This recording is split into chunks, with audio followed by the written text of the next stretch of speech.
Olá, sou Lucy e hoje vamos falar da qualidade nutricional e segurança das fórmulas à base de leite. Leite é um ótimo meio de cultura, portanto, devemos ter uma segurança do ponto de vista microbiológico, um tratamento e um armazenamento que dê uma segurança do ponto de vista microbiológico. Entretanto, não basta uma segurança do ponto de vista microbiológico. Nós precisamos também da segurança nutricional. E em que consiste isso? O leite materno é um alimento ideal para o bebê até os 6 meses de idade. E isso vem sido confirmado pelo Ministério da Saúde e pela Organização Mundial de Saúde. Entretanto, muitas mulheres não conseguem amamentar e outras preferem não fazê-lo por uma série de motivos. Médicos e cientistas dedicaram anos de pesquisa para produzir fórmulas infantis que pudessem substituir o leite com qualidade e alto valor nutritivo. Mas será que eles conseguiram? A maioria das fórmulas infantis é à base de leite de vaca modificado, para que se pareça o mais possível com leite materno. Os fabricantes modificam o leite de vaca para o consumo de bebês, ajustando os níveis de carboidratos, proteínas e gordura, acrescentando ainda vitaminas e minerais. Há até algumas fórmulas para crianças prematuras. A proteína do leite é bastante alterada nas fórmulas para tornar sua digestão mais fácil, já que os bebês só estarão aptos a digerir o leite de vaca normal integral depois do primeiro ano de vida. Então, as fórmulas infantis muitas vezes são acrescidas de ferro, porque o leite não tem uma quantidade de ferro adequada, e também de vitamina C, principalmente quando se pensa em combater a anemia. A fórmula à base de leite de vaca para crianças maiores de 6 meses também vem sendo produzido, mas tem que se saber que a proteína do soro são sensíveis às temperaturas utilizadas no processo de pasteurização. Esta fração de proteína é fonte de aminoácidos importantes, como a lisina. O leite é riquíssimo em lisina. Além de lisina, também a cistina, cisteína e a metionina, e que o tratamento térmico poderá comprometer a biodisponibilidade destes aminoácidos. As imunoglobulinas são as proteínas mais lábeis e em ordem crescente de estabilidade nós temos a albumina sérica, a beta-lactoglobulina e a alfa-lactoalbumina. Então, tem que se pensar que nesse processo, devido à temperatura e à atividade de água, porque muitas vezes essas fórmulas infantis são previstas para serem em pó, então a atividade de água está concorrendo para aproximar mais os constituintes. E também pensar que a vitamina C, uma vez oxidada, e a lactose que existe no leite e os ácidos graxos oxidados, todos eles vão fornecer carbonilas no soro do leite. Então, essas carbonilas vão reagir com o grupamento amina dos resíduos de lisina, provocando a reação de Maillard em fórmulas infantis. Então, uma vez fazendo a reação de Maillard, depois vai ocorrer a formação dos AGEs, então, da carboximetilizina. Então, a carboximetilizina é um dos milhares de compostos que vão estar presentes nessas fórmulas infantis. Então, é necessário que ocorra o monitoramento da carboximetilizina e da lisina-lanina formada. A carboximetilizina pode ser o resultado da reação de Maillard, do composto carbonilamina. Mas, como vimos, esse carbonilamina pode vir também de essa carbonila pode vir de outros compostos, como a vitamina C, como os ácidos graxos oxidados. Então, e a lisina-alanina, que é uma ligação cruzada entre os aminoácidos.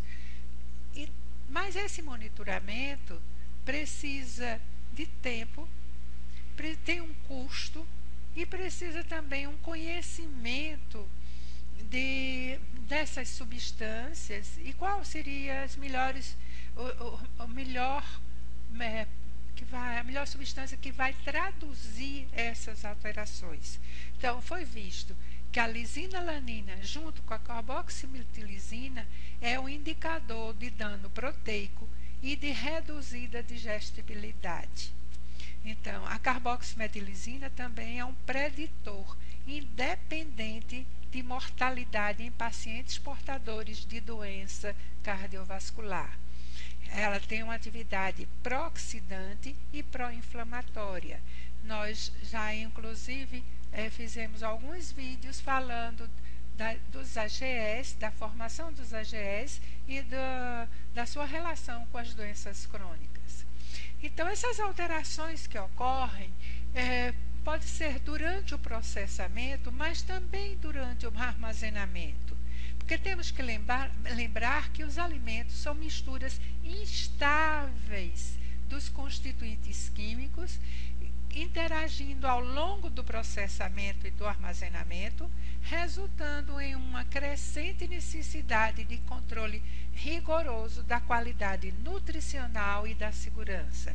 O efeito do processamento e armazenamento tem sido associado com uma reação continuamente em desenvolvimento. A carboximetilizina foi até 30 vezes maior em fórmulas líquidas em comparação com as fórmulas em pó, confirmando resultados anteriores, de modo que um nível tão alto quanto 22.700 nanogramas por ml foi encontrado num leite, numa fórmula infantil UHT hidrolisada. As fórmulas hidrolisadas também tem uma diferença de 6 vezes, no máximo poderia ser encontrada entre fórmulas em pó não hidrolisadas e as fórmulas líquidas hidrolisadas. Então, a fórmula líquida hidrolisada com 6 vezes mais carboximetilizina. A lisina-alanina também mostrou uma diminuição de digestibilidade, que a diminuição de digestibilidade está relacionada à incapacidade de tripsina de clivar a ligação peptídica na ligação cruzada da lisina-alanina. Além disso, as restrições espaciais impostas pelas ligações cruzadas também impedem a hidrólise de outras ligações peptídicas nas proximidades das ligações cruzadas de lisina-alanina e similares. Então, evidências sugerem que a lisina-alanina livre ela é absorvida no intestino, mas o organismo não a utiliza, sendo que a maior parte dela é excretada na urina. Temos que lembrar também que a lisina-alanina em animais de laboratório, elas produzem dano nos rins e provocando nefrocitomegalia em ratos. Então, a lisina-alanina, ela está, a forma líquida tem uma média de 528 miligramas de lisina-alanina por grama de proteína, variando de 160 a 800 miligramas por grama de proteína. Por que motiva essa variação? Porque depende exatamente das condições do processamento, da temperatura e do tempo utilizado no processamento, porque é uma ligação cruzada entre aminoácidos. Então, o teor médio de fórmulas para uso pediátrico tem sido 747 miligramas por grama de proteína, então muito alto. Estes valores são bastante altos, considerando que o valor médio detectado em leite UHT é de 117 mg por grama de proteína. O nível de lisina-alanina pode chegar de 150 a 920 mg por grama de proteína em fórmulas em pó e 160 a 2.100 mg por grama de proteína em formas líquidas. Os valores detectados nas duas amostras para uso pediátrico têm sido 677 e 817 mg por grama de proteína, respectivamente. Então, são particularmente preocupantes. Temos outro trabalho aqui de Fenaille, então, mostrando a quantidade de furosina, que é um produto da reação de Maillard, da carboximetillisina, que já é uma AGE, e da lisina-alanina, que é o produto da interação de dois aminoácidos, obtidos em diversas fórmulas infantis, fórmulas líquidas, pré- e pós-hipoalergênicos, bem como amostras de leite pasteurizada e UHT. Então, cada amostra foi preparada em duplicatas independentes e analisadas 2 vezes. A média e o desvio padrão são também reportados em cada amostra. Então, vamos observar o que diz os resultados. Então, nas amostras líquidas, nas amostras em pó.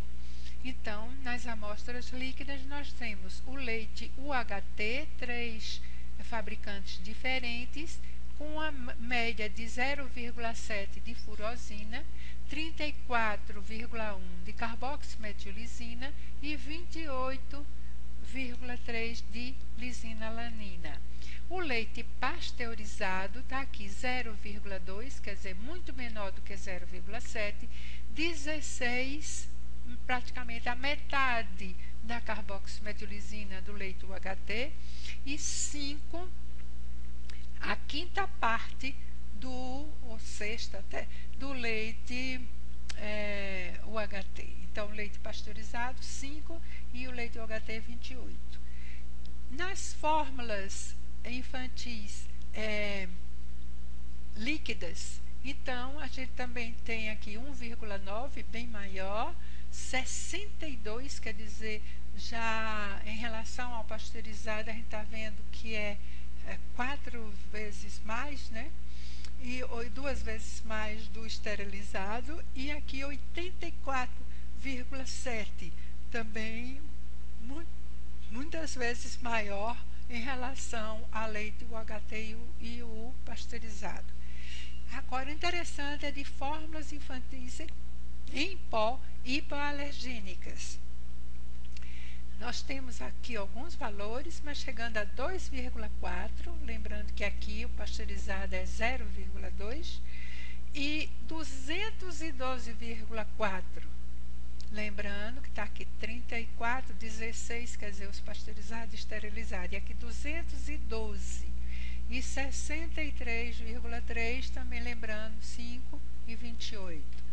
As fórmulas infantis em pó, mostrando que a furosina é 5,6, a carboximetillisina 60, né, bem também maior do que o pasteurizado e do que o esterilizado, e 18,2, quer dizer, somente menor do que a lisina-alanina do UHT.